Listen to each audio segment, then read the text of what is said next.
Rekambikore.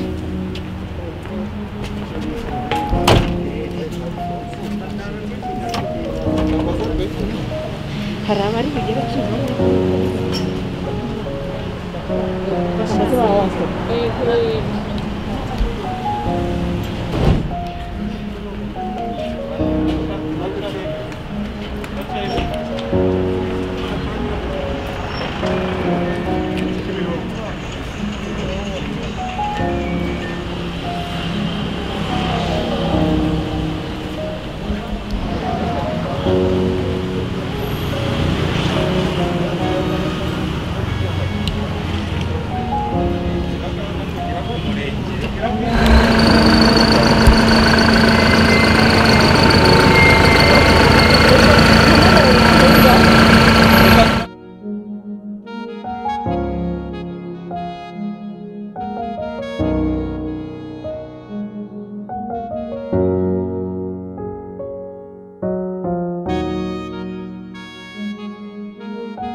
ukomeye nagoye mu mitima yacu kuko duhujwe no gusezera bwa nyuma ku mubyeyi wacu Esther. Umwanya tugiye kujyamo tugiye gusenga Imana. Nitumara gusenga Imana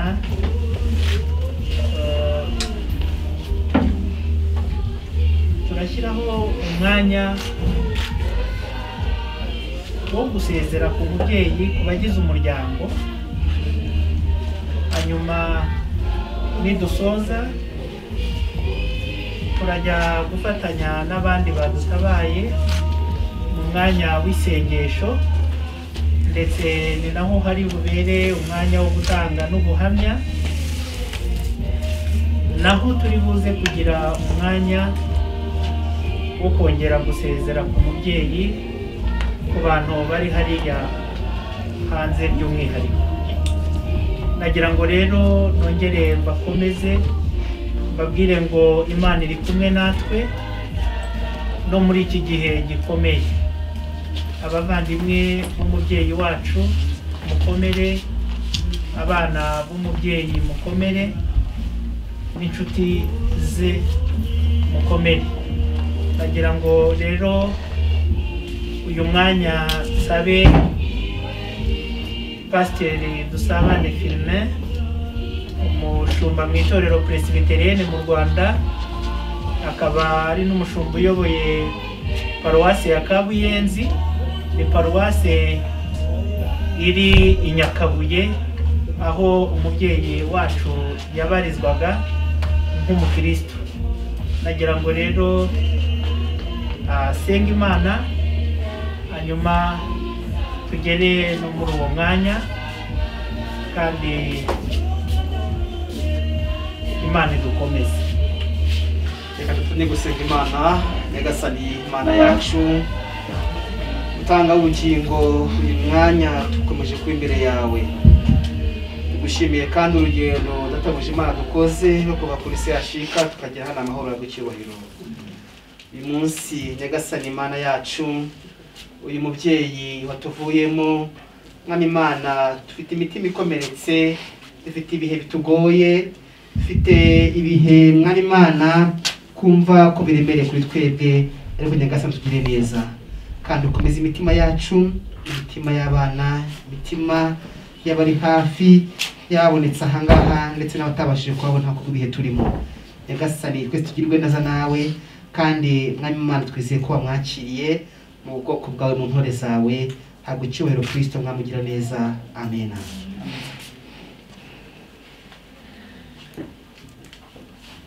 Murakoze. Nk'uko tubivuze, tugiye gusezera ku mubyeyi nk'abagize umuryango, hanyuma turasoza uwo mwanya twifatanye n'abandi badutabaye mu mwanya w'isengesho, ndetse no mu mwanya wo kuganirizwa ijambo ry'Imana, n'umwanya w'ubuhamya tuza kugezwaho n'ababanye n'umubyeyi wacu. Nabwo haraza kubaho umwanya wo kongera kumusezeraho. Nkaba nagira ngo mbakomeze mwebwe mwese abanyamuryango ndetse n'inshuti mwadutabaye, babwire nti mukomere. Umwami wacu Yesu Kristo yatsinze urupfu. Dufite icyizere ko abapfiriye muri we bizeye bazazukira ubugingo buhoraho. Imana idukomeze. Nagira ngo mu gihe turi muri uwo mwanya dufatanye kuririmba indirimbo ya 396.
Tuba kami suku tukao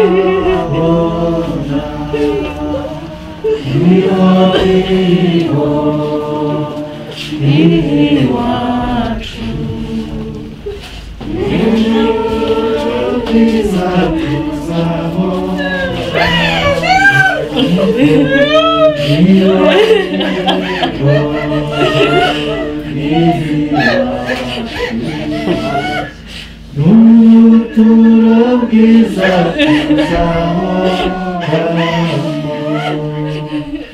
Yesu ni ugira amahoro urupfuni byagoni kubitsinda abasha kubukingo budashira impumyi zigira zabarengera uze mwese dushengere ijuru ry'Imana n'umukiza uze mwese dushengere iboniho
abandi mushobora kudufasha mukabamo umuvugizi kugira ngo muhe umwanya abagiye guterura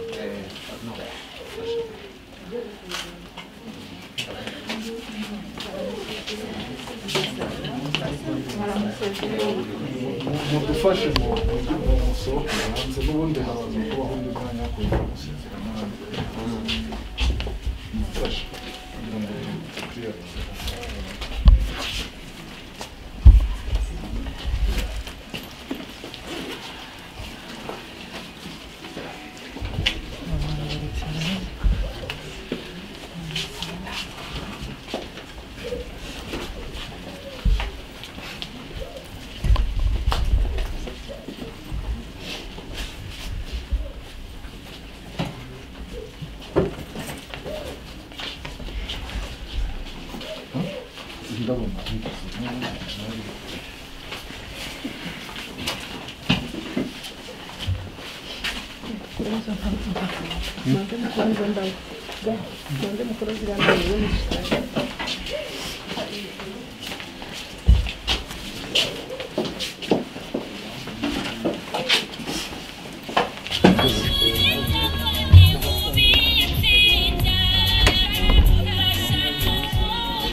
uyu muhango bari mu bihugu bitandukanye. Dukomeje abakurikiye umuhango muri Afurika y'Epfo, dukomeje abakurikiye uyu muhango muri mu Bwongereza no mu Bubiligi ndetse no mu bindi bihugu murimo, abadukurikiye uyu mwanya muri uyu muhango wo gusezeraho bwa nyuma umubyeyi wacu. Turabihanganishije kandi tubakomeje mu izina ry'umwami wacu Yesu Kristo. Mwebwe abari hano nagira ngo mbihanganishe kandi mbabwire gahunda igiye kubera hano muri uyu mwanya. Mu mwanya ushize umubyeyi wacu yasezerwagaho n'abagize umuryango. Ubu tugiye kugira umwanya wo gusenga Imana ndetse tugire n'umwanya wo kumva ijambo ry'Imana tugezwaho na Pasiteri Dusabane Firmin, umushumba mu itorero Presbyterienne mu Rwanda, akaba aba muri paruwase ya Kabuyenzi ni i Nyakabuye, ahahoze n'ubundi ni kwa cyitwa ni Nyakabuye ariko ni Kirinda. Ayobora rero paruwase ya Kabuyenzi, ahahoze kera hitwa ku ishuri cyangwa shapere ya Nyakabuye. Niho rero mukecuru umubyeyi wacu yasengeraga mu gihe cyose yabanye natwe, by'umwihariko ubwo yari Nyabiranga. Nyuma yo kumva ubutumwa bwiza, turi buze kugira umwanya wo kugezwaho ubuhamya. Nyuma yo kugezwaho ubuhamya bw'umubyeyi wacu, turongera tugira umwanya wo kumusezeraho, hanyuma dusenga Imana, dukomereze aho umubiri we ugiye kuruhukira mu irimbi rya Rusororo. Nagira ngo rero mbakomeze, nagira ngo mbahumurize. Ni na umenye ibinkwiriye kwari byiza,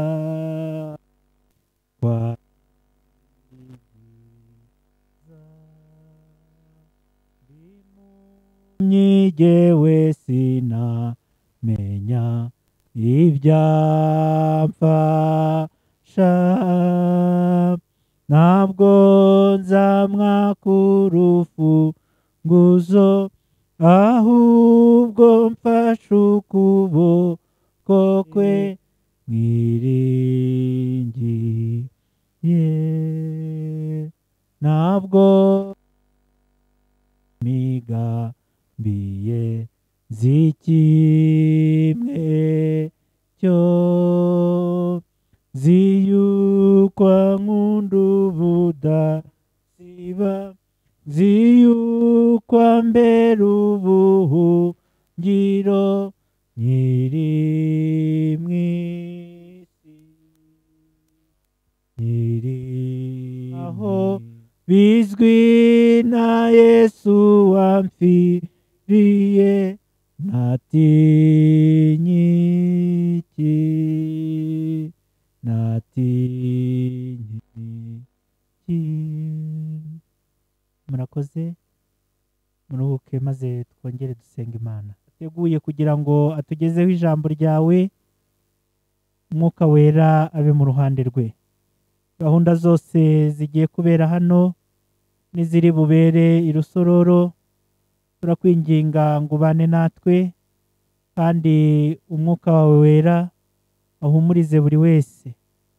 Mu izina rya Yesu Kristo niho dusenze twizeye. maze igihe kinini kubera aho baramuciye mu maso ababa yarafashije, ndagerageza kuvuga mu mpine. Umubyeyi tugiye guherekeza yitwa KABANYANA Esther,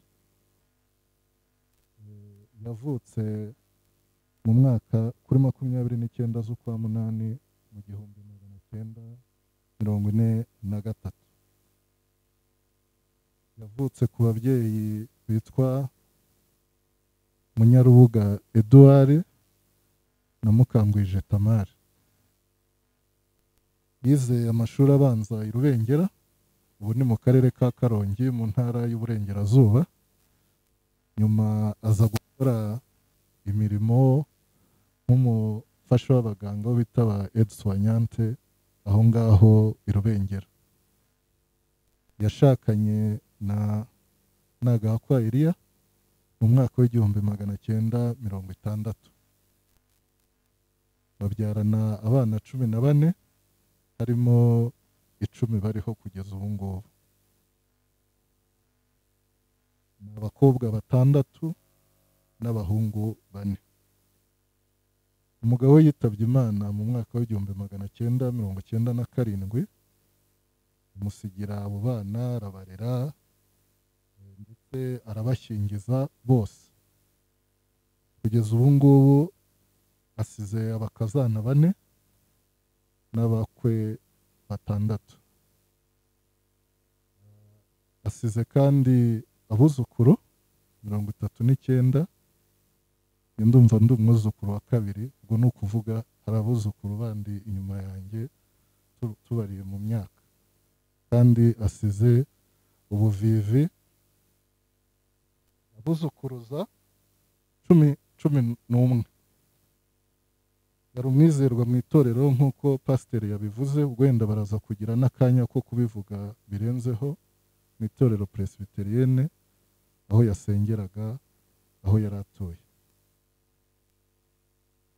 Ndumva ari ibyo ngibyo. Yitabye Imana ku itariki 29 z'ukwa karindwi mu 2021 mu bitaro bya kaminuza bya Kigali.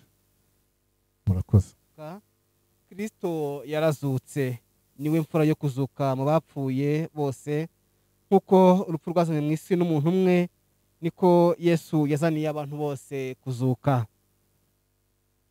Uyu mubiri ubora numara kwambika kutabora, nibwo hazasora rya jambo ngo urupfu rumizwe no kunesha. Imana ishimwe cyane iduha kunesha kubwo umwami wacu Yesu Kristo. Bavandimwe, munyemerere twese hamwe ko bafite Bibiliya dusangire Zaburi ya 90 tuyisoma.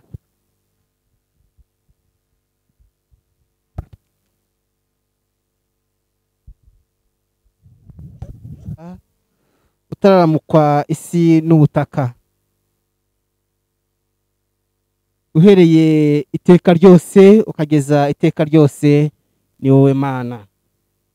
Uhindura abantu umukungugu, kandi ukavuga uti bana b'abantu musubireyo, kuko imyaka 1000 mu maso yawe imeze nk'umunsi w'ejo wahise, cyangwa nk'igicuku cy'ijoro. Ubajyana nk'isuri bimeze nk'ibitotsi, bukeye bameze nk'ibyatsi bimera. Mu gitondo birera bigakura, nimugoroba bigacibwa bikuma. Ntawe natwe uburakari bwawe bwatumazeho, umujinya wawe waduhagaritse imitima y'ijambo ry'Imana. Munyemere rero hanyuma dusangire igice kimwe cy'indirimbo ya 271, hanyuma twese hamwe twinjire mu myizerere y'abakristo kwizera kwizera kwacu.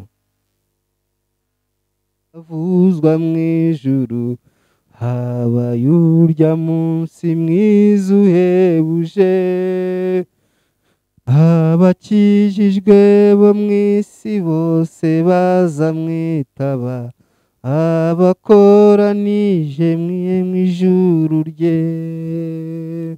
Ubwo azahamagara amazina yabe bose, mu gitabo cy'ubugingo, ndiko nzumva izina ryanjye nkitaba. ijuru n'isi, nizeye Yesu Kristo umwana wayo w'ikinege, mwami wacu, wasamwe kubw'umwuka wera, abyarwa n'umwari Mariya, yababajwe ku ngoma ya Ponsiyo Pilato, yarabambwe, arapfa, arahambwa, amanuka ikuzimu, ku munsi wa gatatu azuka mu bapfuye, azamuka mu ijuru, yicara iburyo bw'Imana se ushobora byose, niwe azava aje gucira urubanza abazima n'abapfuye. Nizeye umwuka wera, ndemera itorero ryera ry'abakristo bose, n'ihuriro ry'abera, no kubabarirwa ibyaha, no kuzuka kw'imibiri, n'ubugingo budashira. Mana idukunda, uyu mwanya tugiye kumva ijambo ryawe iryo wandikishije, dusengeye umwana wawe waduteguriye kugira ngo arituganirize uyu munsi. Umwuka wawe wera amuhumurize kandi amukomeze, kandi mwami Imana yacu, amahoro yawe abe mu mitima yacu twe tugiye kwakirira ijambo, mu izina rya Yesu Kristo, amen.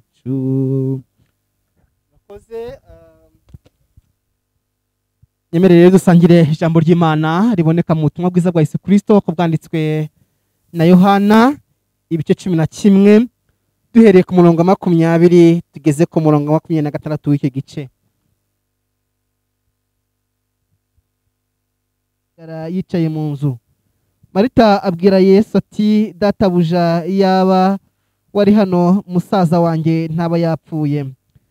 Kandi n'ubu nzi yuko ibyo usabye Imana byose Imana izabiguha. Yesu aramubwira ati, wawe azazuka.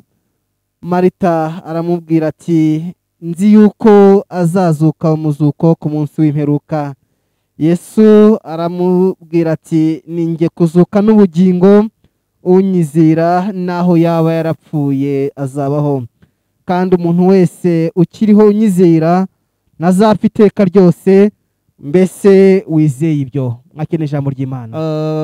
Nyuma rero biba ngombwa yuko aza kuza gusanga abana babasha kumufasha no kumwitaho kubera imbaraga z'umubiri, ariko ibihe byose twabanye yari umukristo mu itorero. Yesu ashimwe. Yari umukristo kandi ubuzima bwose bwa Kristo tubufatanyije. Bikaba rero byabaye ngombwa kugira ngo tuze tumusange, tumuherekeze, tumusezereho. Tuzabwire n'itorero ndetse n'abakristo bose yuko wa mubyeyi twari turi kumwe, twari tuzi atakiri kumwe natwe muri nosi, ahubwo yabashije gutambuka. Nuko rero tumwifurije ibihe bidashira kandi namwe mukomeze mu gihe nk'iki ngiki turi kwihuta rero, kandi nagira ngo dukoreshe umwanya mutoya wacu kugira ngo na gahunda twahawe zose n'amasaha yacu twari neza. Ibi rero ni ibihe bitoroshye kuri twebwe twese, bitoroshye ku muryango, bitoroshye ku baturanyi ndetse no ku itorero, bwo kubura uyu mubyeyi Esther. Ikiganiro rero Yesu yagiranye n'abashiki ba Lazaro nicyo Yesu yabasanzemo bari mu bihe by'uko bari babuze kubura umuvandimwe wabo, kandi umuvandimwe wabo niwe wenyine bari basigaranye. Cyakora Bibiliya ntayivuga yuko barafite ababyeyi, ariko kandi iyo yajya kuba bahari Bibiliya barayivuzeho. Nibo rero Yesu yasanze, asanga abashiki biwe, mu kubasanga asanga bari mu bihe bibagoye, bababaye, baramubwira bati, nyagasani ujya kuba aha ngaha ntago musaza wacu aba yapfuye, kandi na n'ubu ngubu bati nyamara birashoboka yuko ariko twakora kugira ngo turengere ubuzima bw'umuntu. Birashoboka yuko hari icyo abantu bakora, bacishije mu buryo butandukanye, bakivuza ahantu bakamugana ahantu hatandukanye, ariko nyamara byanze bikunze ntibigere ubwo biza kugera umunsi ntuze kurenga. Aya ni amagambo Yesu we yivugiye ubwe, uvuga ngo umwizera uriho nawe ntazapfa, ngo kandi umwizera nawe nubwo yaba yarapfuye azabaho. Kubera ko Yesu yavuze amagambo ashatse kugaragaza yuko nyamara urupfu tuvuga uyu munsi, urupfu tubona uyu munsi, urupfu tugaragarira imbere yacu, bishobora kuba atari rwo rupfu, nyamara hari urundi rupfu. Nubwo tubabaye, nubwo bimeze gutya, ariko umwizera naho yaba yarapfuye azabaho. Turi kumwe ra? Umwizera, kwizera Kristo ni ikintu cy'ingenzi mu buzima bwacu. Umuntu imyaka akibamo ibihe bitandukanye, amezi 9 akagira ubwuzu bwajya hanze. Yagera hanze nanone Imana ikamubwira yuko akiri kumwemo, icyo ni igice cya gatatu cy'ubuzima. Igice cya gatatu cy'ubuzima umuntu ashobora kukimaramo ibihe bitandukanye, bigufiya cyangwa birebire. Yesu ashimwe. Igice cya gatatu rero niho hari ubuzima, niho abantu bibaza, niho abantu batekereza, niho abantu bakora, niho abantu babana n'abandi, niho abantu bakora amabi, ni naho abantu bakora meza. Yesu ashimwe. N'ikigaragara iki gihe rero cya gatatu kiduhesha kuza kwinjira mu gice cya nyuma cy'ubuzima cyo cya kane, kandi igice cya nyuma cy'ubuzima cya kane ngo kirimo amarembo abiri. Wabigaragaje yagaragaje ku gice cya gatatu abantu bakibamo bakakiyamara, abantu beza bakihangana, bakarwana urugamba rw'ubuzima butandukanye, baguhora n'abandi babagoye. Yesu ashimwe. Agawa n'abakoresha. Igihe rero higera hanyuma igice cya nyuma kigaragaza umuntu noneho agiye kwinjira mu marembo abiri, mu irembo rimwe mu marembo abiri ari aho ngaho. Hari umunyeshuri umwe na akantu gatoya kandi ko ndetse ndabandi kwerekeza ku rumwe, atubwira ngo umunsi umwe agiye gusura umukristo kwa muganga arwaye. Agezeyo ariko asanga uwo muntu ngo amerewe nabi. Yesu ashimwe. Asanga uwo muntu ari mu bihe bya nyuma, mbese ari gukomanga ku rugi rw'urupfu. Noneho arangije aramubwira ngo ariko ngo ko ndi kureba kiriya kintu cy'umukara kije kirimo kirashaka kuntwara, kirajya he, kiranshaka hiki. Wo nguwo nta kindi, we ntago yakibonaga, sibyo?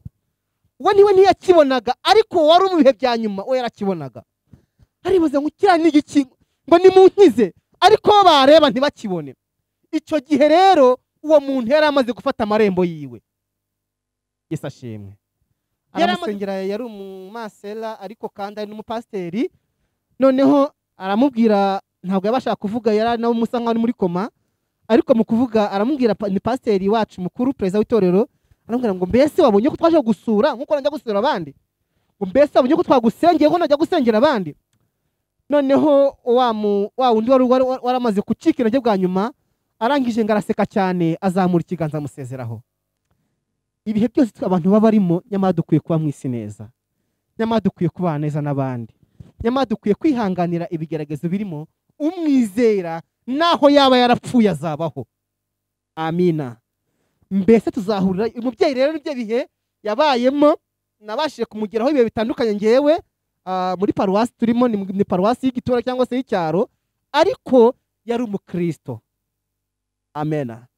Yari umukristo kandi urugendo rwe byanze bikunze n'amateka muri buze kuza kumva mu mwanya mutoya, ari buze kuduhamiriza yuko yari umukristo, nyamara Kristo ubwe yamaze kumwakira. Nuko rero umugabo witwa Jean Jacques Rousseau yaravuze ngo Kristo urupfu yaruhaye ikarita itukura aruvana mu kibuga, ngo none warupfuwe rero ngo urupfu rumizwe no kunesha. Amena. Uyu mubyeyi rero tumumushyikirije Nyagasani, kandi ni ibihe bye yuko Imana yari musaruye. Ntitwabonye ubuhamya bwe wenda burambuye bundi, ariko Yesu ashimwe. Iyo tubwiriza twege abashumba nange abavuga butumwa muri aha ngaha, tubwiriza abantu kujya mu bwami bw'Imana, turababwiriza no kwibateramo bikaza, abantu bakabyumva, abantu bakabikumbura, abantu mukumva barabishaka. Yari amarembo ngaya rero. Bayabonye amarembo, hari uwiteguye se ko yakwinjira muri aya marembo? Nyamara aravuga ati bizaza ejo. Ariko amarembo n'aya ngaya niyo twese dutegurirwa, niko rugendo rwa buri muntu wese. Ariko se witeguye kwinjira mu irembo ry'ukuri koko ry'ubugingo? Imana ibagirire neza kandi bakomeze. Umwizera naho yaba yarapfuye azabaho, ngo kandi ukiriho umwizera nawe ntazapfa. Ngo mbese mwizeye mwebwe? Mwizeye Kristo se? Imana ibakomeze kandi yakire uyu mubyeyi, imushyire mu ntore ze. Yamaze kuruhuka imiruho n'imihati, yamaze kuruhuka ibyunzwe, yamaze kuruhuka inyota n'inzara, yamaze kuruhuka imugoye. Imana ishimwe. Kandi abana bakomere, abuzukuru bakomere, inshuti zikomera. Umwizera naho yarapfuye azabaho. nubwo bitubabaje ariko uyu mubyeyi mureka agenda aruhuke, nubwo bitugoye ariko Kristo yamaze kumukunda kuturusha, nubwo bituvunnye ariko Imana y'ubwayo niyo izi ngo uyu mubyeyi Esteri yari umwana wanjye. Imana ibahe umugisha rero kandi ibakomeze ibihe byose, amen. ngo bafatanya gusenga ari kuyambara, hanyuma ngo araseka arishima arasinzira. Nagira ngo rero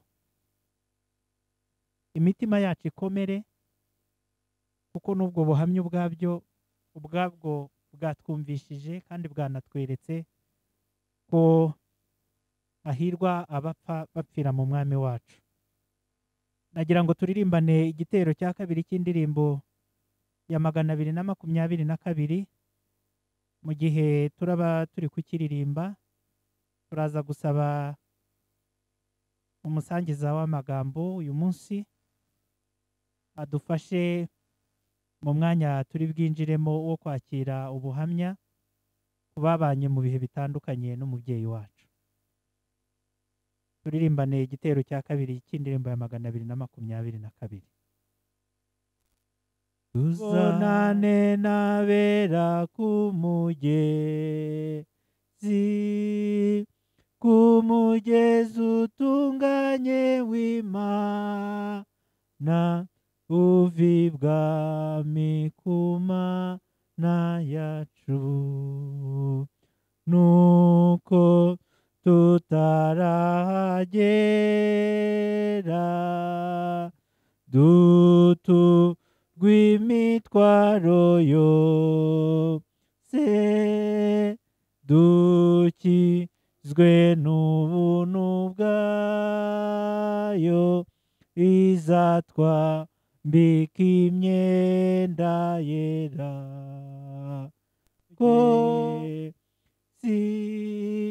Ku mugezi utunganye w'Imana, uva ibwami ku Mana yacu.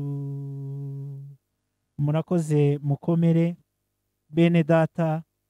Umubyeyi wacu tuzongera tugendane ku nkombe y'umugezi w'ubugingo, kandi uwo munsi tuzasengana Uwiteka, tuyisingize iteka ryose. Bityo nagira ngo nongere mbasabe kandi mbihanganishe, mbabwire nti mukomere. Nagira ngo tugere mu mwanya w'ubuhamya, ubwo abategujwe bagiye kudufasha kutugezaho ubuhamya tuyobowe na mama, umwana we wa gatatu. Maranye imyaka 4 n'amezi 2 hano muri uru rugo, ariko mbere y'icyo navuga umutware wanjye nabanza aze hano.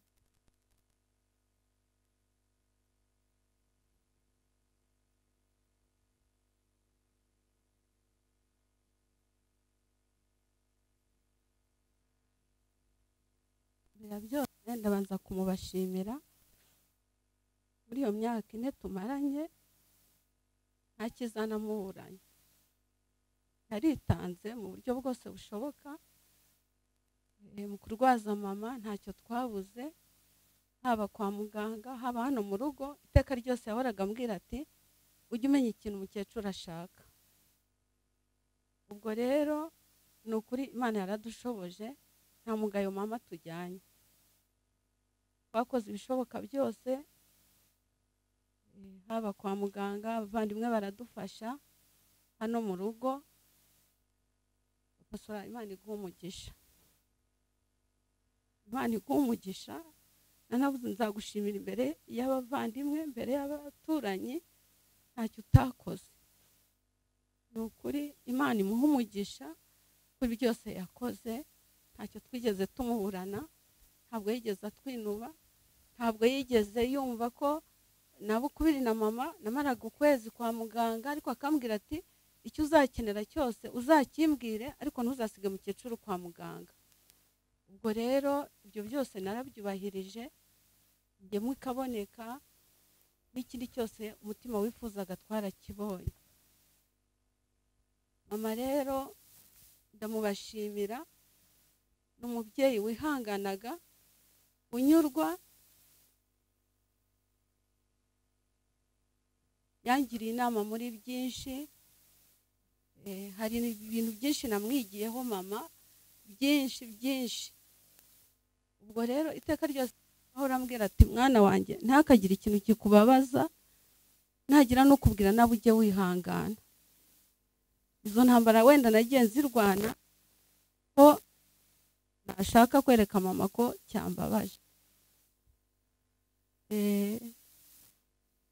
Byinshi nabo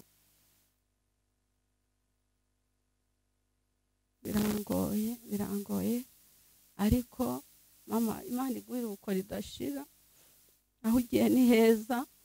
Turi kumwe se hashika muri iyi minsi ya nyuma, nari mumazanye ukwezi n'ibyumweru 2, ngabo nawe yaza hano, twarwanye urugamba turi kumwe. Imfura kubutaro muri abarwaza 2, ariko twe barabitwemereye se hashika, kuko bari bazi ubunini bwa mama birafite, natwe no mu myaka tugezemo bakumva ko umuntu atamurwaza ngo amushobore. Ni ukuri ndashimira abaganga base hashika cyane, batubereye imfura, batubaye bugufi iteka n'iteka. Nabo baravuze bati nibwo bwa mbere twabona abarwaza beza nkamwe.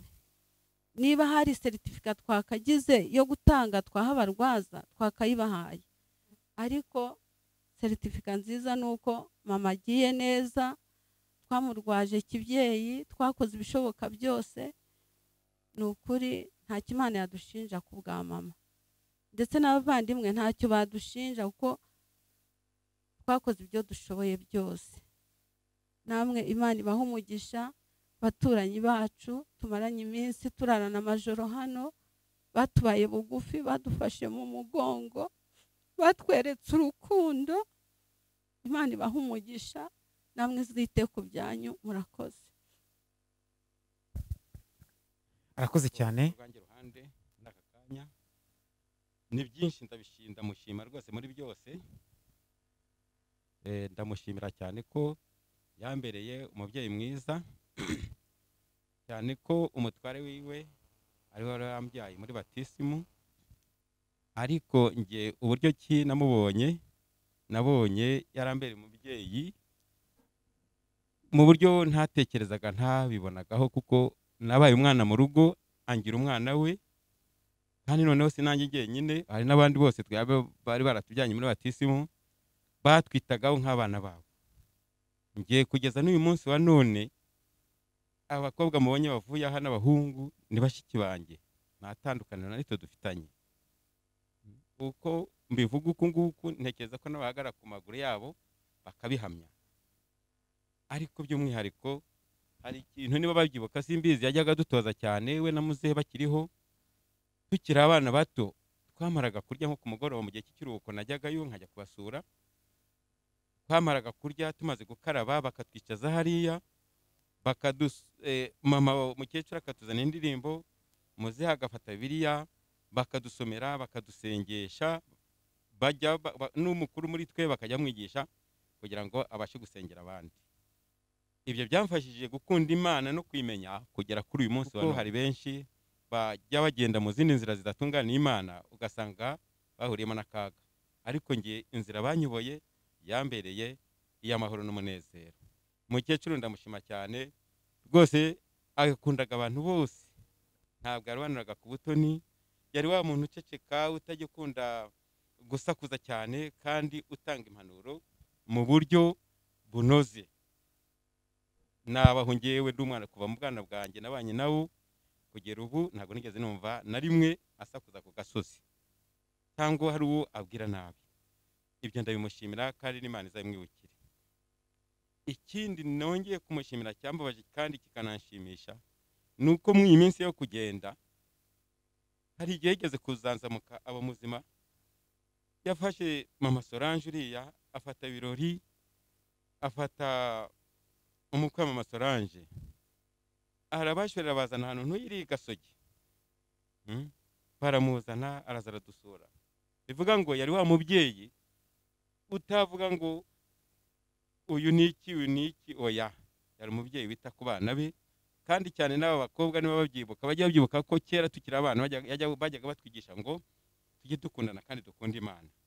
Ibyo nanjye rero nibyo nabifuriza mu izina rya Yesu. byose mwe mushime nge mpimbazi zina rye ne kwibagirwa iby'Imana yankoreye byose, imbabari ibyaha nakoze byose, n'iy'inkizi ndwara zamugaje, inyambi k'imbabazi zayo nk'ikamba, ikabazi byiza bidashira. Murakoze. Umubyeyi wacu Kabanyana Esther yaragiye, yaratashye kuri 29 z'ukwezi kwa munani kwa karindwi. Nuko murakoze kunkosora. Ntago byanyoroheye nyumva iyo nkuru kuko telefone yari interefonnye, nahise nyihereza uyu mufasha wanjye, nijya uvugana n'abantu banterefona bashaka kumbwira yuko umukecuru yitabye Imana. Mbashe kuza ahangaha, umuryango wanjye wo wari uzi yuko ngomba kugira ibibazo, kandi nanjye ubwanjye nari mbizi yuko bitajya binyorohera. Rero ndashimira Imana, umukecuru aho bari batuye mu rugo rwabo, bari baturanye n'iwacu, ndetse n'abarumuna be bo kwa Munyarubuga, abasaza be iyo bazaga kumusura twaramenyanye ku buryo nabo bamaze gushyingirwa najyaga njya kubasura mu ngo zabo rwose. N'abana babo rero kwa Eliya bashiki banjye bashyingirwa, ubukwe bw'abana 4 bakuru bakurikirana. Ubwo bukwe nabaga mburimo ndi muri protokole, nkajya no kubutaha, ndetse no mu ngo zabo nkagerayo. Ntabwo ari iwacu babaga bahantumye, ariko n'Uwiteka. Burya nta kintu na kimwe gikorwa hano ku isi Uwiteka atabyemeye. Nicyo gituma rero ubundi ijambo ry'Imana riratubwira ngo urukundo rwanyu rwe kugira uburyarya, mwanga ibibi urunuka, mujye muhorana n'ibyiza, kandi mubashe kwihanganira ibigeragezo n'ibisitaza. Kuko ibyo ngibyo bihari, nibwo nari naratangiye kujya ngenda aho ngaho hose, kandi nkagenda nta kibazo mfite. Ntabwo ndi buvuge byinshi, ntaza kurambirana, ariko ndaza kugaruka noneho rero kuri mukecuru. Ijambo ry'Imana ubundi riratubwira ngo ikintu cyose kigenerwa igihe cyacyo, kandi ngo n'icyagambiriwe cyose munsi muri iyi si gifite umwanya wacyo. Ni koko yaragiye, ariko yakiriwe neza, na Roza yabihamije. Ibyo ni byiza, yatanze ubuhamya. Gusa rero ubwo ngubwo jyewe icyo navuga kindi, ntabwo byose ariko twabirondora ngo tubivuge. Bavuye muri Kongo rwose twarabanye i Nyabiranga. Iyo navaga hano i Kigali ngiye muri weekend, yaranyakiraga cyane, yabaga yiteguye umunsi mukuru. Ntabwo rero nshobora kubyibagirwa ko yabaga yiteguye umunsi mukuru rwose.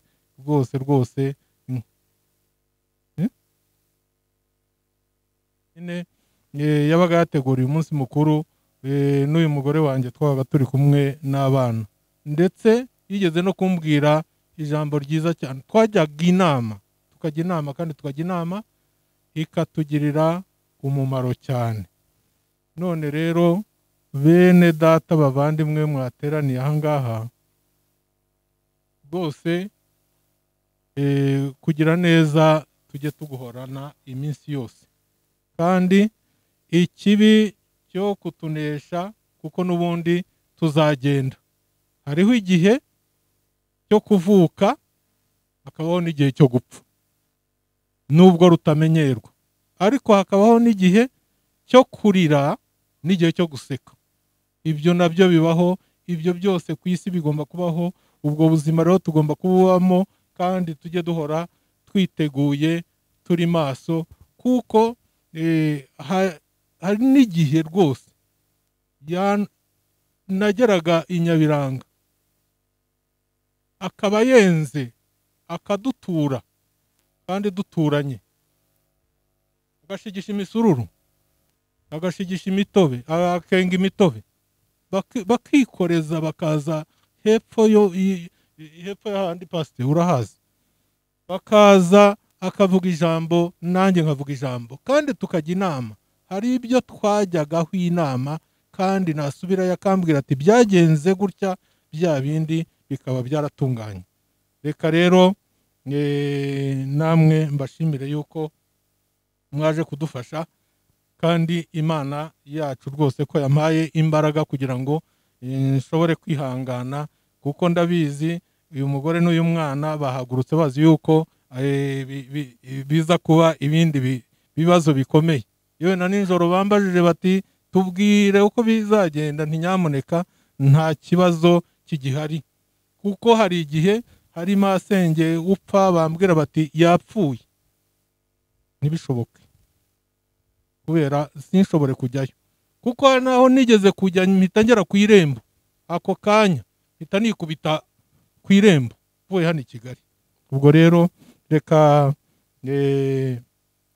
mbashimire yuko mukoze mukampa akanya, kandi Imana yacu idufashe kandi tugirire neza, dukomeze kubana, kandi n'abana bazakomeza kubana, tuzakomeze kujya inama.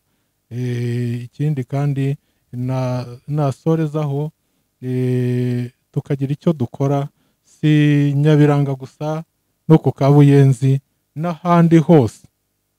Ijambo ry'Imana riratubwira ngo mugire umwete wo kubana n'abantu bose amahoro ndetse no kwezwa, ngo kuko utejejwe atazamenya umwami Imana cyangwa atazanamubona.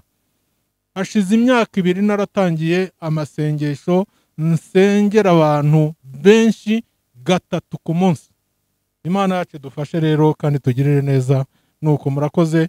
Uyu mubyeyi yakoze imirimo myiza, kuko iyo atabana n'abantu bose amahoro ntabwo nari kugera ku bavandimwe be, ntabwo byari gushoboka, kuko mfitaho n'igihe. Iryo shuri nararyize kandi nyiga neza, kandi sinatsindwa. Imana yacu rero nidufashe, kandi Imana yacu itugirire neza.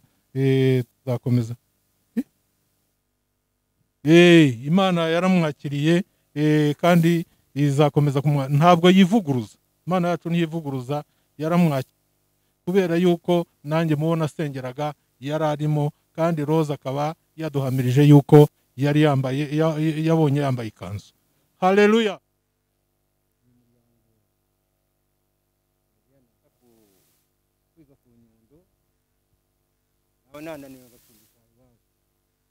ataramenyana na mukuru wanjye. Haraye nk'inshuro nk'ebyiri, hashize nk'amezi 2-3, numva mukuru wanjye yari ati ashatse ubugeni kwa Kanaka. Ahubwo nti namubereye umuranga. Nuko rero nyine abantu bahuzwa n'Imana, ukuvuga ko yaje mu muryango wacu ariko ntanyuze, ariko bwa mbere yanyakiriye neza ataramenya, nagombye kwakirana na mukuru wanjye neza.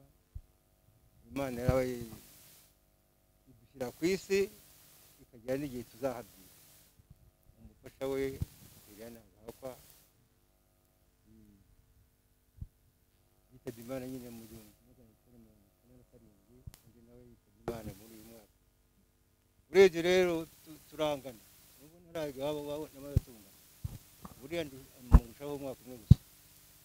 Kugira ngo rero bavandimwe turangwe n'urukundo. Urukundo ni rwo rwa mbere, niyo ijambo Imana yavuze ati mukundane. Iyo ukunze nta kindi cyawe ugomba gukora ushobora gukora. Iyo wakunze rwose ukunze umuntu agiye neza kandi Imana yakira aberekanye urukundo. Murakoze. Zakomeza kumwibuka. Imana rero mwese ibaho umugisha. Ndagira ngo noneho uyu mwanya nongere nakire abashumba bacu bakomeze badufashe mu mwanya ukurikiyeho. Murakoze. Ku mugezi utunganye w'Imana ubibami kumana nuko tuzagera vuba kuri uwo mugezi mwiza, turirimbane n'abawe indirimbo zishimishije, kuko tuzahurira yo tubonane n'abera ku mugezi. Ubuzima bwiza, ikabateza urukundo, akabateza kubana, akabatoza nyagasani databuja Imana kugira neza. Abwo icyubahiro ko uyu munsi nanone umuciye mu bwami bwawe. Abwo icyubahiro ko umwambitse amakanzu databuja Imana n'imirimo myiza ikaba imuherekeje, akaba ari kumwe nayo. Nubwo databuja Imana twamukundaga ariko ntitumuherekeje, ahubwo imirimo myiza niyo imuherekeje. Urakoze rero nyagasani, ukomeze imitima y'ubwoko bwawe kandi ukomeze kuyirinda, ukomeze databuja Imana kugira neza databuja Imana ku isi yose. Nibwo ibihe bitugoye ariko mwami Imana hari icyo wakora. Ibihe bitugoye ku bihe bya Covid, nanone waturisha icyorezo, niyo wakunamura icumu nyagasani tukabonye tugashima ineza yawe. Ukomeze gufasha rero buri muntu wese uri ahangaha, kandi nyagasani Esther ukomeze kumuhanagura amarira databuja Imana n'ibyuya byinshi, kugira ngo ahora anezereye imbere yawe.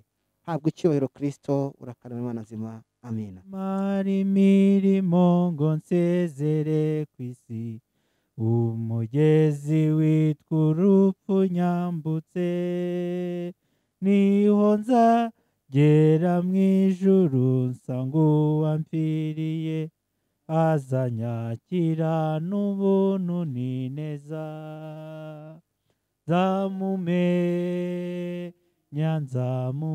Nzamumenya, nzaba mpagaze imbere ye nyuzwe.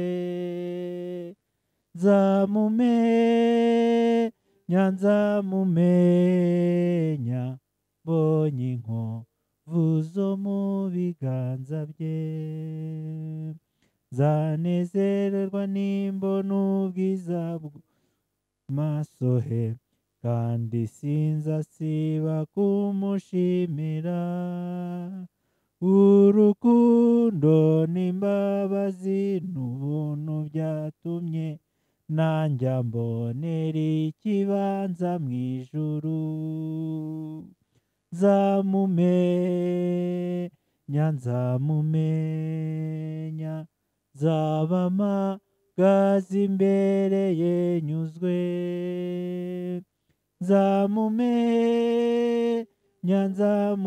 Nzamumenya, mbonye inkovu zo mu biganza bye.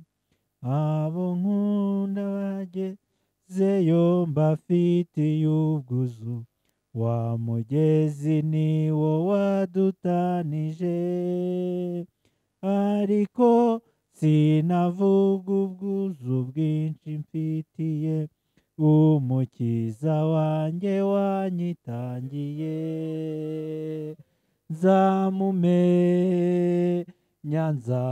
Nzamumenya, nzaba mpagaze imbere ye nyuzwe.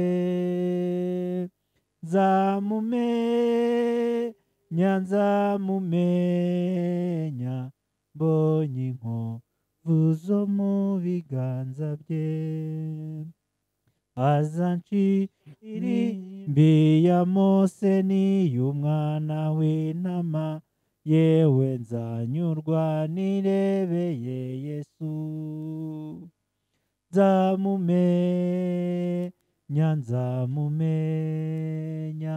nzaba mpagaze imbere ye nyuzwe. Nzamumenya, mbonye inkovu zo mu biganza bye, cyane kugerayo niho mwandu w'abimana,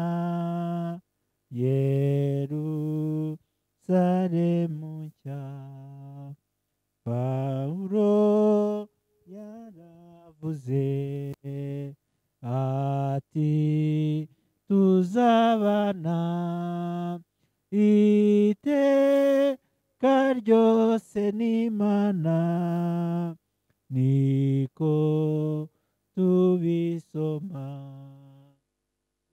Iryo sezerano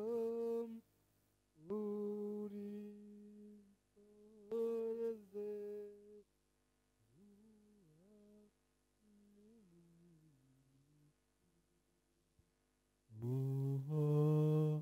rundengera, nungeze utyo mwami, umwuka nuhera, urupfu ruzanyinjiza aho batagipfa, nibwo nza kumenya nk'uku zimukiza, niratira imbere yawe ko tuzahorana. Ni data nzayivamo mu ijuru kwa data, kandi nzamusanga ku ntebe y'ubwiza, kandi nzamusanga ku ntebe y'ubwiza, nawe azanyakira mu buntu bwe, uwo mutabazi.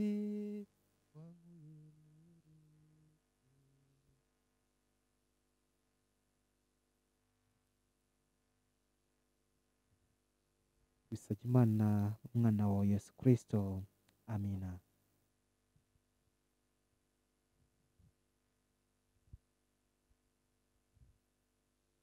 Wo gusezera bwa nyuma ku mubyeyi wacu turawushoje, kandi tunejejwe n'abarimo gufasha abari kure, bari mu bindi bihugu, ko nabo babafashije gusezera ku mubyeyi. Tugeze rero aho uyu mwanya tuwushoje,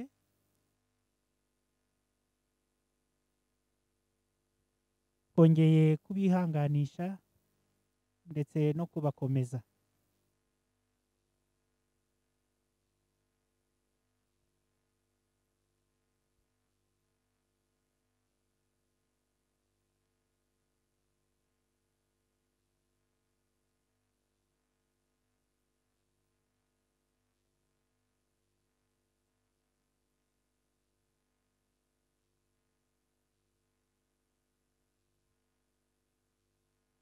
Geze mukomere, mwihangane, muhumure, Yesu Kristo yatsinze urupfu.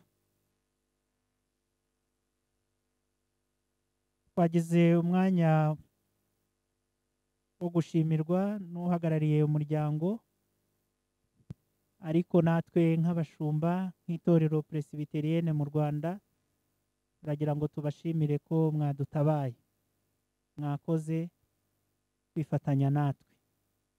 Nagira ngo rero mbasabe abafite imbaraga zo guhaguruka, munyemerere duhaguruke dusenge Imana hanyuma dukomeze urugendo rugana aho umubyeyi wacu mu kuduha umwana wawe Yesu Kristo ndetse ukandikisha n'ijambo ryawe. Wabanye natwe muri uyu mwanya wo gusezera bwa nyuma ku mubyeyi wacu, umuvandimwe ku bandi, inshuti ku bandi. Uyu mwanya dusengeye imitima yacu ngo uyihe amahoro kandi uyihumurize. Dusengeye abo mu muryango we aho bari hose. Icyifuzo bakunze kugarukaho ni ikivuga ngo bagire urukundo nk'uko umubyeyi wabo yarubatoje. Umwuka wera niwe utanga urukundo, abe muri bo kugira ngo bakundane rwose. Dusengeye abantu bose babaye kandi bari hafi y'uyu muryango kugira ngo ubahumurize kandi ubahe n'umugisha. Urugendo tugiye gukora urugendanemo natwe, utujye imbere tugukurikire kandi ukomeze gutanga imbaraga z'umwuka wera n'iz'umubiri nazo. Mu izina rya Yesu Kristo niho dusenze twizeye. Amen. Kubahiriza amabwiriza y'igihugu nk'uko abidutegeka. Murakoze cyane, Imana ibahe umugisha.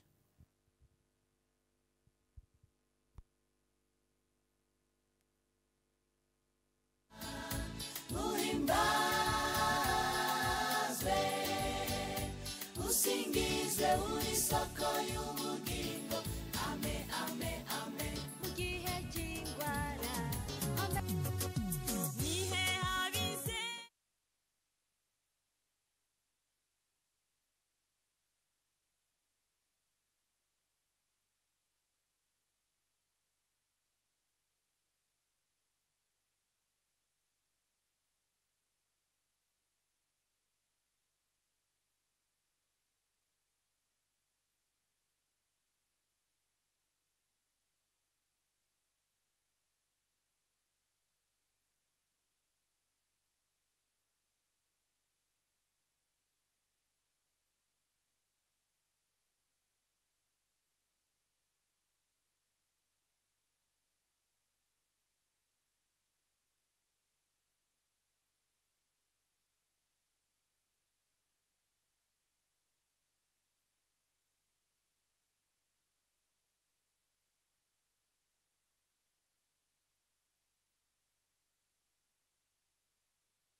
Uruniha zagera ibyaha, nicyo gituma huzuye amahoro. Umubabaro n'uw'igihe gito, ijoro naryo ni iry'igihe gito. Ndirira kenshi muri iyi si ndimo, ariko nuko ntarabona Yesu.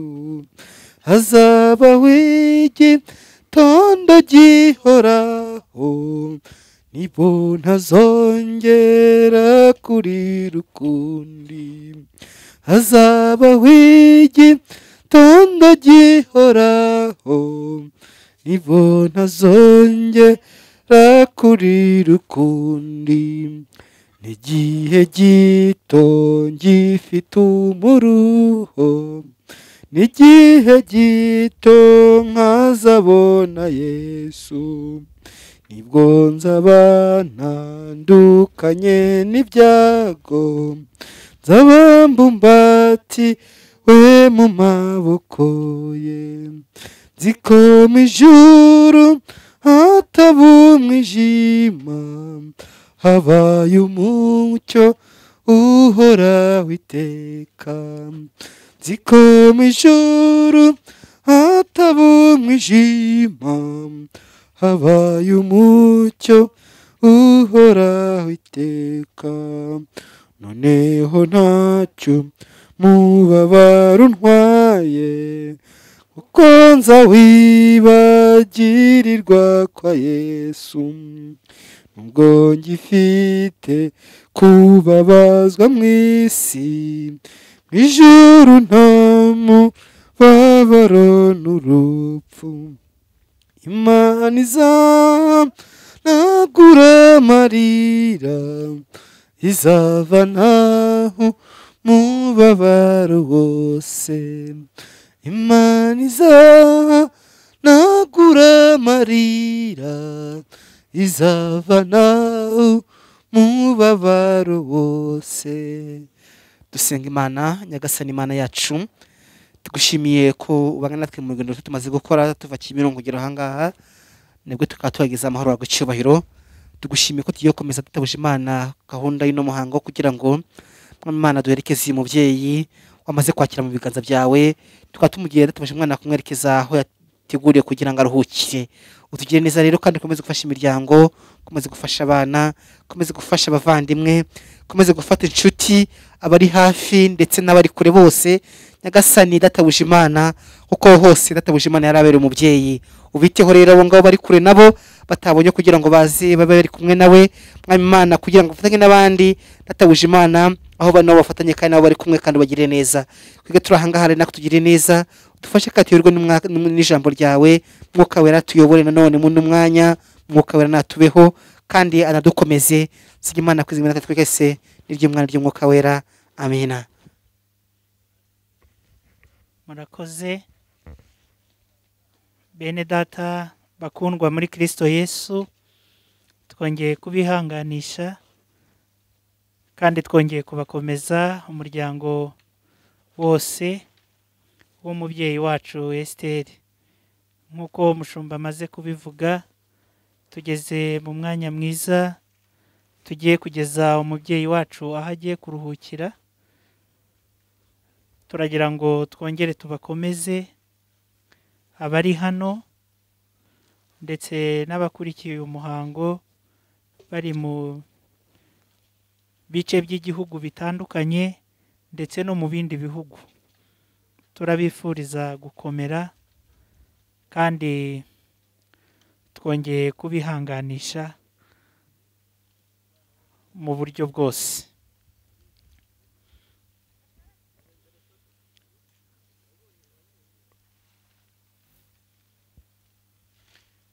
Nagira ngo munyemerere twongere dufatanye kuririmbana indirimbo ya 30 mu ndirimbo z'agakiza, turushaho gukomeza kwihangana.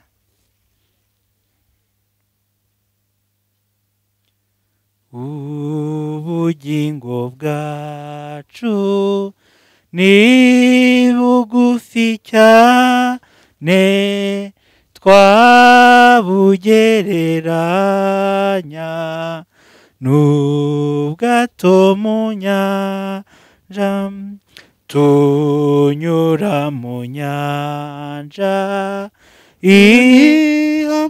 zagera ibyaha, nicyo gituma huzuye amahoro. Umubabaro n'uw'igihe gito, ijoro naryo ni iry'igihe gito. Ndirira kenshi muri iyi si ndimo, ariko nuko ntarabona Yesu. Hazabaho igitondo gihoraho, nibwo ntazongera kurira ukundi.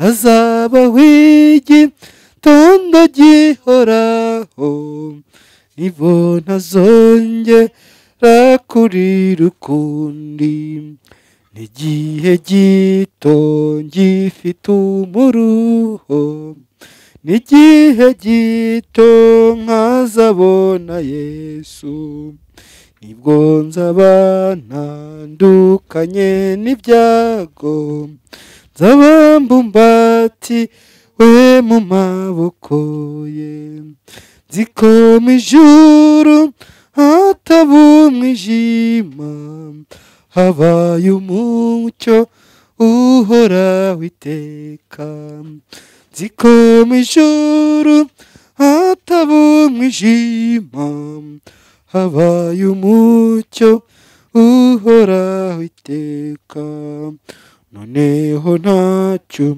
mubabaro untwaye, kuko nzawibagirirwa kwa Yesu, nubwo ngifite kubabazwa mu isi, mu ijuru nta mubabaro n'urupfu, Imana izanagura amarira, izavanaho umubabaro wose, Imana izanagura amarira, izavanaho umubabaro wose.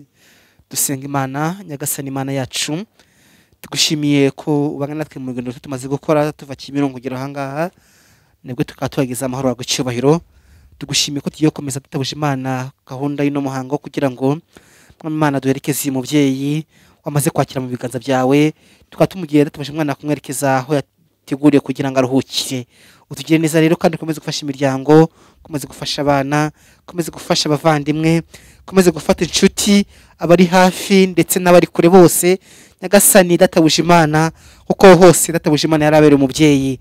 Ubiteho rero abo ngabo bari kure nabo batabonye, kugira ngo baze babe bari kumwe nawe, Mwami Imana, kugira ngo bafatanye n'abandi databuje Imana, aho bano bafatanye kandi nabo bari kumwe, kandi bagire neza.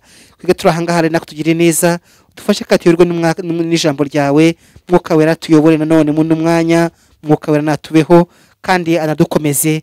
Sige Imana kwizimana natwe twese, n'iry'Umwana ry'Umwuka wera. Amina. Murakoze bene data bakundwa muri Kristo Yesu, twongeye kubihanganisha kandi twongeye kubakomeza, umuryango wose w'umubyeyi wacu Esther.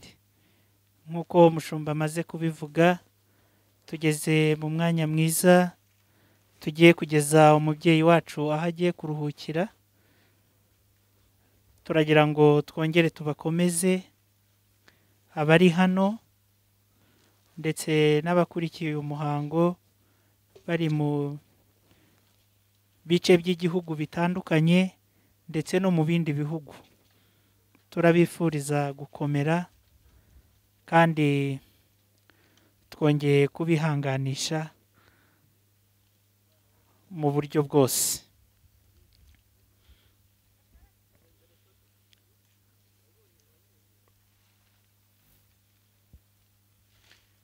Nagira ngo munyemerere twongere dufatanye kuririmbana indirimbo ya 30 mu ndirimbo z'agakiza, turushaho gukomeza kwihangana.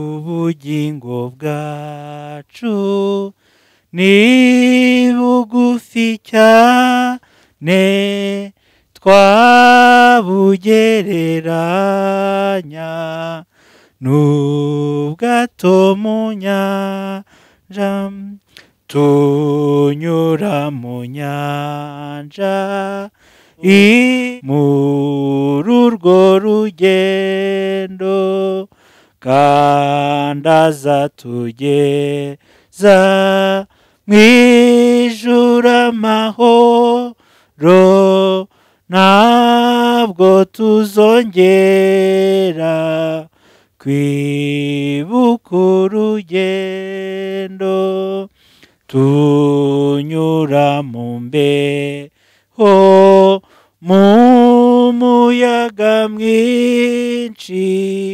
ijambo ry'Imana ritubera umucyo ubwoba n'amakuba muri ubwo bwato bizibagirana mwijuru kwa Yesu ubwo tuyoborwa n'umukiza wacu dufite amahoro. Bene data mukomere kandi mwihangane, abo twabanye mu rugo Kimironko aho twabanje gufata umwanya wo gusenga, murabizirikana ko twagize n'umwanya wo kuganirizwa ijambo ry'Imana ndetse no kwakira ubuhamya bw'ababanye n'umubyeyi wacu. Aha rero umwanya dukurikijeho n'uwo kugira ngo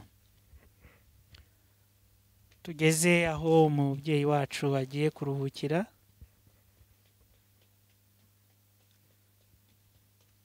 Nkaba rero nagira ngo nsabe abadufasha begere hino nyine badufashe wo gushyira indabo aho umubiri w'umubyeyi wacu uraba uruhukiye. Aba rero nagira ngo nsabe nk'uko nari mbivuze,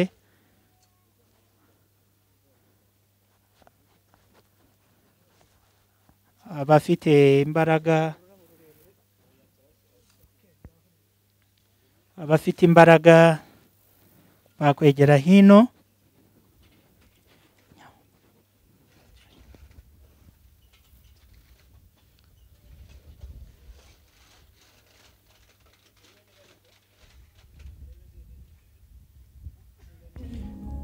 Hariho indi si nziza cyane twasezeranijwe n'Imana, tuyitegereze twizeye kuko Data idufitiye aheza mw'ijuru tuzahurirayo bagenzi,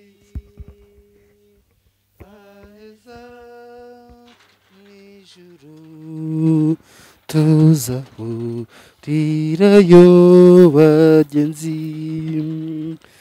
tuzaririmbira mw'ijuru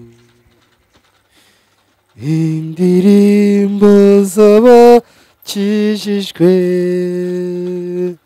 ntituzongera kubabara, tuzashira agahinda, ubwo buntu yatugiriye n'urukundo rwe n'imbabazi n'imigisha yatwungukira, aheza mw'ijuru tuzahurirayo bagenzi, aheza mw'ijuru tuzahurirayo bagenzi.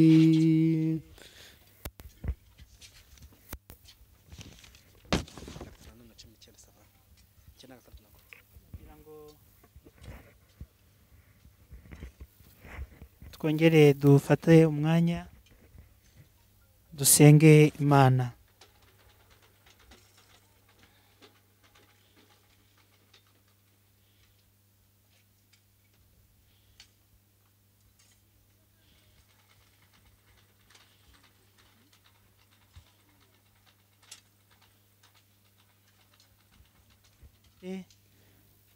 Wowe soko y'ubwiza n'urukundo tubonera muri Kristo Yesu, tuzi ko abapfiriye mu mwami wacu Yesu Kristo bari kumwe nawe, kandi duhamya yuko abakwizeye bose babana nawe iteka ryose bishimye.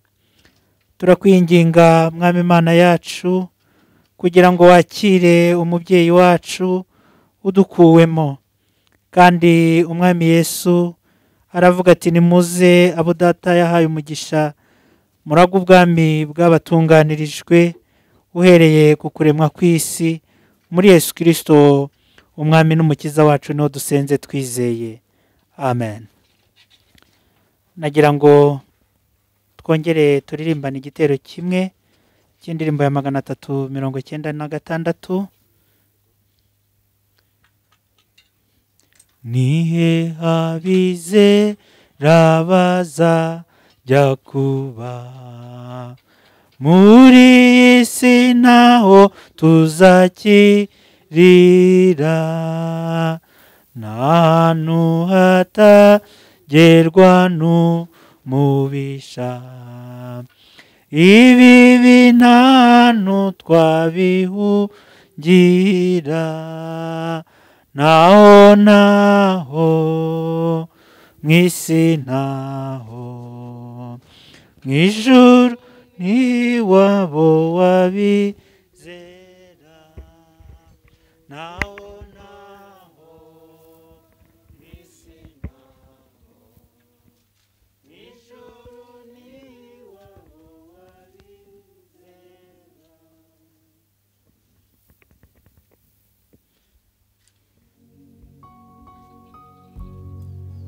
Nagira ngo badufashe abari hano twese dufatanye guherekeza umubyeyi wacu, babashyikirize izi ndabo tuzimuhe kuko twamukundaga kandi twongeye kubakomeza, mukomere.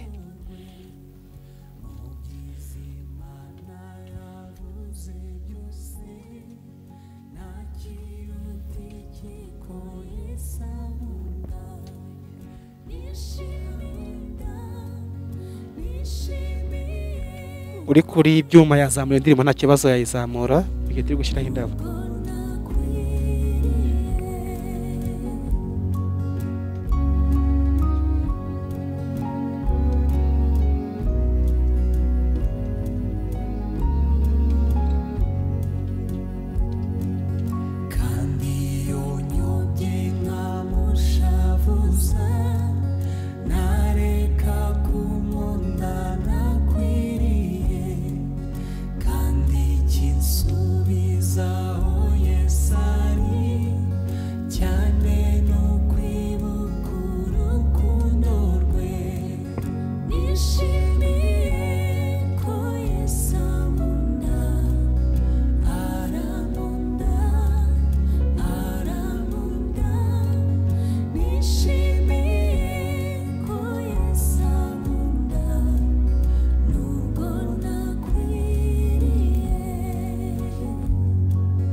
Twongere dusenge Imana, hanyuma dusabe abadufasha badufashe muri uyu mwanya. Mwami Imana yacu, turagushimira ko ari wowe utanga imbaraga. Uyu mwanya abagize umuryango bongeye kwereka urukundo bakundaga umubyeyi wacu Esther. Ntitubishidikanyaho waramwakiriye ubwo wamuhamagaraga, ahubwo mwami Imana yacu tuzamuye ijwi ryacu tugusaba imbaraga ndetse n'ihumure no gukomezwa bituruka kuri wowe bishingiye ku ijambo wandikishije.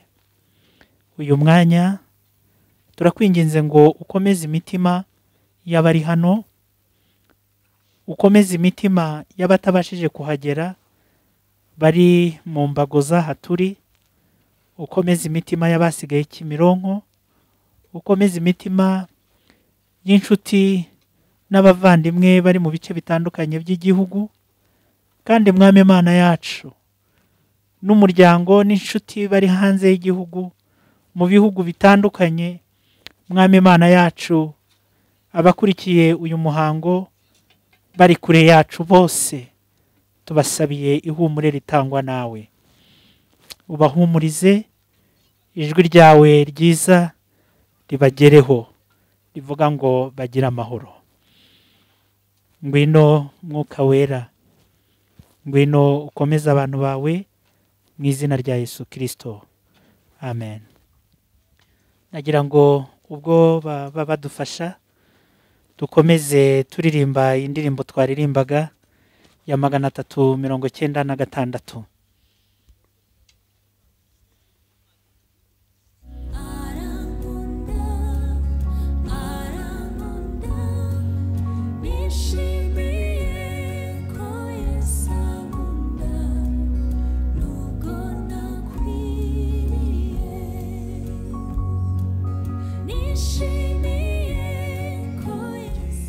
Nagira ngo dufatanye kuririmbana indirimbo ya 396 dukomereje ku gitero cyayo cya kabiri.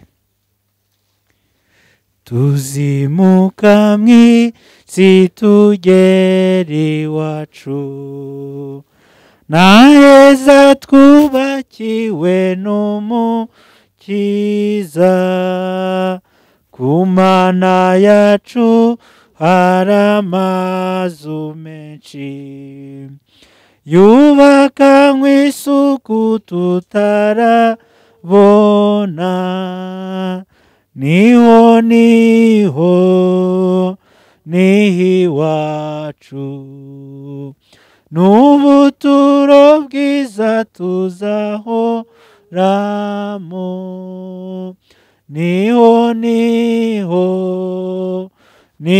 iwacu, n'ubuturo bwiza tuzahoramo, uri wa mugezi mwiza uca mw'ijuru hagati, uva ibwami ku Mana yacu,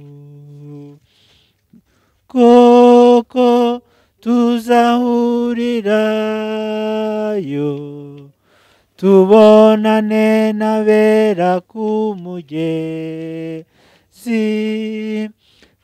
mugezi utunganye w'Imana, uva ibwami ku Mana yacu, tubonane n'abera ku mugezi utunganye w'Imana, uva ibwami ku Mana yacu, nuko tuzagera vuba kuri uwo mugezi mwiza, turirimbane n'abaho indirimbo zishimishije, koko tuzahurirayo tubonane n'abera ku mugezi utunganye w'Imana, uva ibwami ku Mana yacu. Nagira ngo dufate yuko tugiye gushyiraho indabo mukomere. murakoze pastor. Nagira ngo ni indabo ni ikimenyetso cyo guhagararira abandi, kubera ko muzi ko hari benshi tutashoboye kugerana hano. Ntago wenda buri wese biri bumugereho, ariko twagerageje kureba uburyo dukora representation y'umuryango. Ni muri urwo rwego zitukwamo nkuru turahera ku bashumba, ariko uko kugira ngo bize kutworohera murajya muca hirya murushyirireho hirya, noneho musohokere hariya kugira ngo byorohere n'umufotografe kubera ikibazo cy'izuba.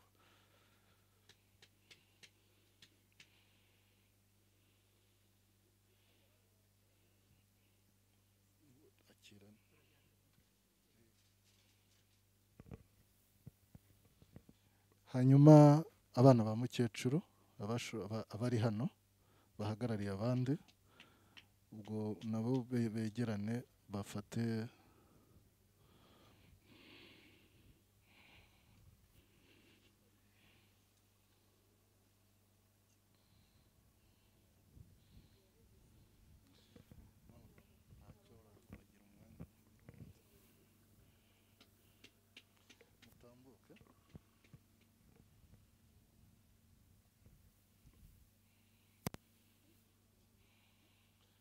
umuryango w'abahizi nawe waba witegura.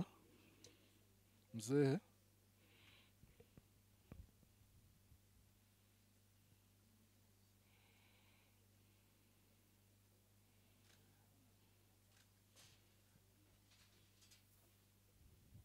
mukomeze.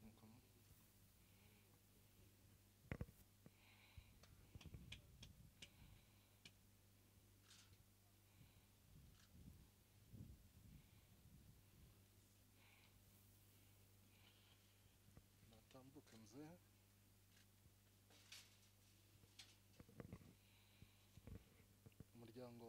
Umuryango wa Harinda Intwari nawo baza bagashyiraho.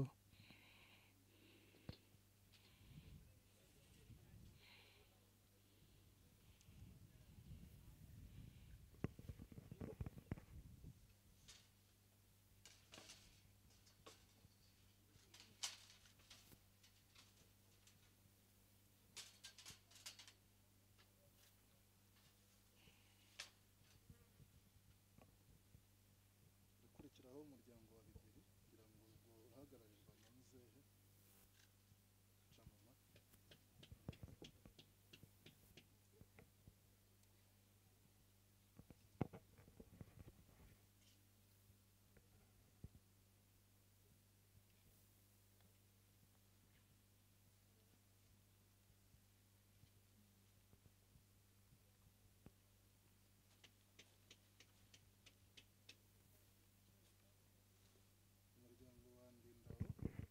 Ubwo ndibaza Mzee Samson. Nzajya mubaza ndirimbanyani Yesu niki cyakunkundishije, nishimiye ko Yesu ankunda, arankunda, arankunda. Abavandimwe ba mukecuru sinzi hari umusaza uhagarariye abandi.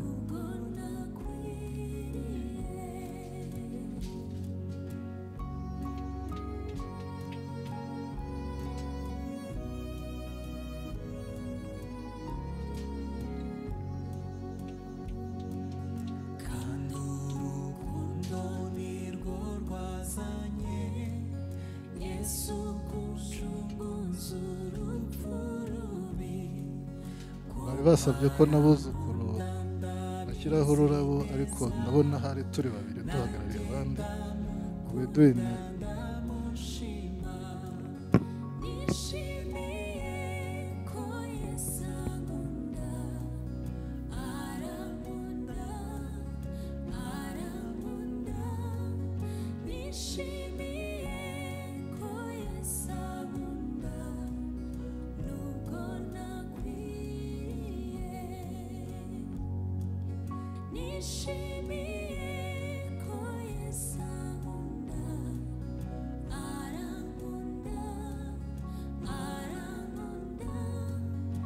nyuma hari na famiye inshuti y'umuryango umuvandimwe Emmanuel nawe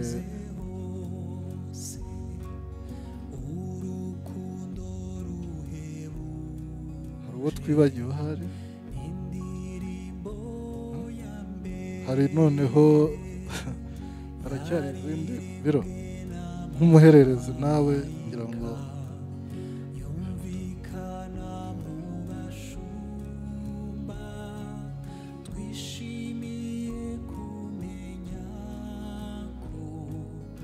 ubwo Burundi nabwo mwarushyiraho ngira ngo hafi ya twese twagize ubwo umwanya nawusubiza pasiteri kugira ngo ducunguze uburyo umwete dusoza iki gikorwa murakoze.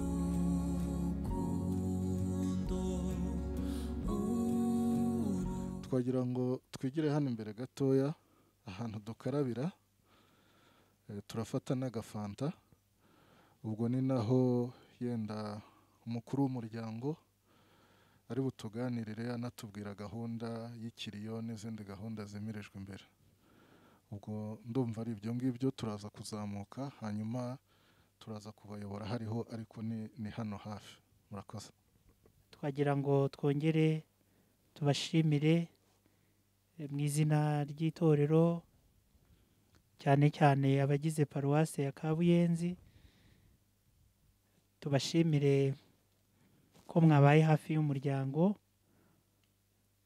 tunabashimire kandi nyine ko mwadutabaye. Imana ibaho umugisha kandi turasabira umuryango gukomeza gukomera no kwihangana. Imana ibaho umugisha, Imana iha umugisha n'umushumba wa paruwasi ya Kabuyenzi. Imana imuha umugisha mwinshi kubw'ijambo ry'Imana yatugejejeho. Mwese rero mukomere kandi umwami wacu Yesu akomeze kubahumuriza. Murakoze. Nagira ngo mbararike duhaguruke hanyuma umushumba dusengere niturangiza dufatanye mu mwanya wo kwisabira umugisha w'Imana.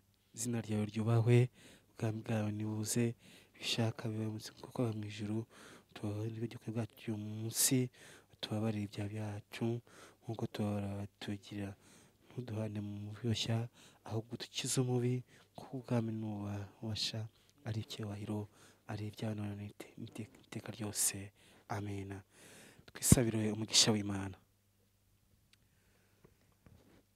Kandi amahoro y'Imana n'umugisha wawe tukajyana n'umuntu wese birinde umutima wanyu n'ubwenge bwanyu, birinde abanyu, bibakomeze mu gihe nk'iki ngiki, kandi bahe kwizera ko tuzongera kubonana n'umubyeyi wacu, tukajyana natwe twese n'iry'umwana n'iry'umwuka wera. Amena.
Kuri iyo fanta ndetse cyangwa se n'abafite amazi bakomeza basomaho ntacyo bitwaye. Nagira ngo muze kunyemerera muri uyu mwanya twakire coordinateur hanyuma muhe umwanya agira ijambo atubwira. Ariko n'urugendo rumaze igihe yenda nubwo twagiye tubiganiraho mu biganiro bitandukanye, yaba ibiganiro twagiye tugira mu kiriyo twageze ku mubyeyi kwa papa Solange na mama Solange, ariko tumaze icyumweru dutegura uyu munsi, kandi ndibwira ko nubwo utaragera ku musozo ariko kugeza uyu munsi tukiri kubona ukuboko kw'Imana kandi byagenze neza. Baturutse mu karere ka Karongi, hari n'abagiye baturuka ahandi hatandukanye. Buri wese yumve ko umuryango uzirikana ibikorwa byiza n'imirimo yakoze kugira ngo iki gikorwa kigende neza. Numva rero nta byinshi mfite byo kuvuga, ubwo yenda ibijyanye na gahunda zizakurikira cyangwa uko duteganya izindi gahunda, nagira ngo umukuru w'umuryango mu kanya ndamuha, cyangwa se uhagarariye umuryango mugari ndamuha ijambo. Gusa hari umukuru w'umuryango ntabwo yabashije kubana natwe, ariko yatwoherereje, umukuru w'umuryango wa Ntagahakwa yatwoherereje ubutumwa. Nifuza yuko niba mu byuma bari bumfashe tukabushyiraho mukabwumva, nyuma yaho turahamagara mzehe Bahizi araza kuvuga ijambo, ubwo gahunda zikurikirana zo murazimenya. Sinzi ntago mwanya nk'uyu rero ndashimira buri wese witanze, buri wese wakoze ibishoboka byose kugira ngo umukecuru wacu tubashe kumushyingura mu cyubahiro akwiriye. Kuva ku munsi wa mbere kugeza kuri uyu munsi duherekeza umubyeyi wacu, mwarihanganye, twabanye na buri wese agabanije. Tuzagira igihe kinini cyo kuganira. Hari benshi bo gushimirwa muri rusange, hari benshi bo gushimirwa, hari bariya abapasiteri badufashije, hari imiryango hirya no hino, abavandimwe bagiye babana natwe ndetse bohereza na mesaje zo kudufata mu mugongo. Abo bose tuzafata umwanya nk'umuryango wo kujya tubashimira, ariko kuri uyu munsi rwose mu izina ry'umuryango wa Ntagahakwa turabashimye cyane uburyo mwitanze, uburyo mwakoze ibishoboka byose kugira ngo umukecuru wacu tumuhe icyubahiro akwiriye. Imana ihe umugisha buri wese. Noneho n'igihe nkeka ko ari igihe cyo kugira ngo dukarabe mu maso, umuntu duhagarike kurira, kuko umubyeyi wacu aho ari n'aheza, ahari ni umunezero. Noneho natwe tugerageze kureba mu ngendo zacu za buri munsi, imirimo yacu ya buri munsi, maze dufatanyirize hamwe gutegura natwe ejo hacu. Imana rero ihe umugisha buri wese. Imana ikomeze kubarinda mu nzira mugiye kunyuramo, ari abari za Kigali, ari abari hirya no hino. Ni ukuri Imana ibane na buri wese kandi bahe umugisha utagabanije. Murakoze cyane.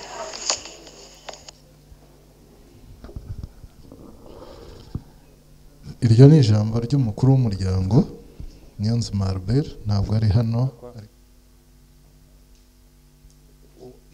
Avuze rwose ibintu yenda naza kuvuga, ariko muri makeya nanjye nagira ngo mbabwire, igihe uri hano i Kigali wabivuze ari mu mahanga, ariko nagira ngo mbabwire ko uyu mubyeyi wacu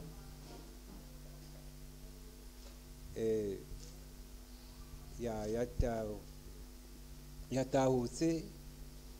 Ntabwo yavuze ngo yarahije abantu. Imana yavuze ati uzabaho iki gihe n'iki, niko ikigena. Ntavuga ngo ndatoroka nagira icyo ngirane. Nagira ngo mbabwire ko mu muhango nyine wa Kinyarwanda n'ahandi hose baba gushyingura umubyeyi, uwamushyinguye agira ishimwe bamuha ko yakoze iki, mbese aba yakoze akazi karekare kuturusha. Ubu rero ni uriya muhungu birori rero umuryango wose umugeneye inka rero ntabwo yaguza kuza hano gukaraba iri mu turayimuha tugeze mu rugo. Hari amufashije rero bafashijwe n'umubyeyi mu burwayi bwe nk'umuryango wa Celestine Minani na murumuna wa Roza ariwe Rosaria, nabo tubageneye ishimwe mu gihe kiri imbere. Nimara kuba neza tuzababwira ibyo ishimwe twabageneye. Ibyo ikiriyo rero nacyo mwumvise ko ikiriyo gikorwa mu gihe cyiza. Ntabwo turi mu bihe byiza. Corona virus muzi aho itugejeje, niyituma twegerana. Igihe rero izaba igabanutse, mbese twidagadura nk'uko kera twidagaduraga ibizo bitaraza, tuzababwira, message ziriho, tubamenyesha ukuntu twarangiza ikiriyo. Muri aka kanya rero abashoboye kugera hakurya bahagere, ariko kandi twibuka ko saa 12 twagombye kuba turi mu ngo iwacu. Icyo gihe rero tucyubahiriza. Muramuke nagira ngo ni muri make n'ibyo nababwiraga. Badufashe gusenga Imana, hanyuma dukomeze n'ubundi twerekeza mu modoka tugenda ahantu hatandukanye. Murakoze cyane, Imana ibaha umugisha. Imana yacu, Imana y'urukundo rwinshi, turagushimiye cyane ko wabanye natwe uyu munsi. Twabonye ukuboko kwawe kwiza, twabonye burinzi buturutse kuri wowe. Mwami Imana yacu, wakire amashimwe imitima yacu ifite kuba tugejeje uyu mwanya. Mwami mwiza, turi imbere yawe twongeye gusengera umuryango w'umubyeyi wacu kugira ngo utange ihumure, utange inkomezi ku bagize umuryango bose. Kandi dusabiye umugisha ababaye bugufi bw'umuryango mu buryo ubwo ari bwo bwose, ababaye bugufi bw'umuryango mu masengesho, ababaye bugufi bw'umuryango mu bitekerezo no mu bushobozi butandukanye bwatanzwe. Abo bose Mana ubaha umugisha kandi ubagirire neza. Tuvuye hano tugiye gufata ingendo zitandukanye, turakwingingira kugendana natwe Mana. Abaturutse kure y'aha turi ugendane nabo, abaturutse hafi y'aha turi ugendane nabo. Buri wese umuha umugisha wawe, kandi uburinzi bwawe Mana bube kuri buri wese, buhire buri wese mu byo akora. Kandi uyu mwanya twongeye kugusaba kutwigisha kubara iminsi yacu kugira ngo tubone uko dutunga imitima y'ubwenge, kugira ngo tubone uko dutunga imitima ikubaha, ikumvira, ica bugufi. Kandi turasaba umwuka wawe wera kugira ngo akomeze atugwizemo urukundo, atugwizemo kubana nk'abana bawe, kubana nk'abavandimwe, atari ku isano y'amaraso gusa ahubwo no muri Kristo Yesu. Utugirire neza, uduhire, uduhe umugisha wawe, kandi utumurikishirize mu maso hawe. Amahoro yawe n'imbabazi zawe bikomeze kutwomaho twebwe n'abacu bose, mu izina ry'umwami wacu Yesu Kristo, amen. Tubifurije umugisha w'Imana no kugira urugendo ruhire.